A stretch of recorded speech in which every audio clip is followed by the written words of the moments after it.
चलते आज स्टार्ट करवा पास्ता। ये हूँ आम पास्ता।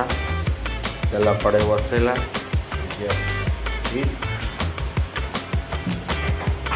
एबे गला सरसों तेल तेल गरम हो कि नहीं केमती जान दुईटा कंचा लगा एमती छाड़देव। आमर रसुण रसुण एमती छाड़देव दु चार्टा।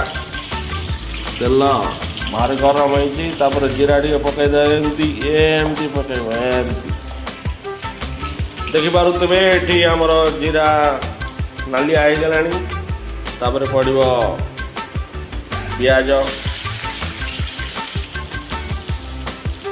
अदा आउ कटा कंचा लंका पियाज को टे बेसी नाली करानी।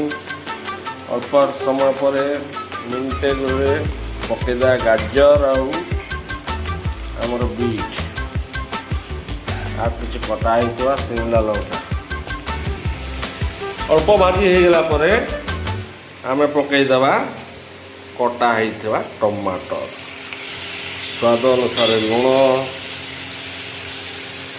तापर पकईवा मैगी मसला ये मोर होता बड़ा होता पास्ता मसला मैगी मसला जीरा गुंड हलदी गुंड आ कि काश्मीर चिली या पकईदा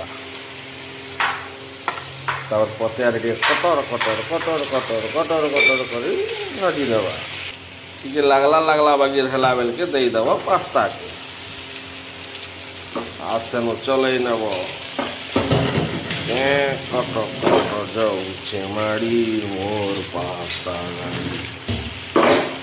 जेते मसला दियो लास्ट के गरम मसला नहीं देले मजा नहीं न फाइनाली हो गला हमर रेडी।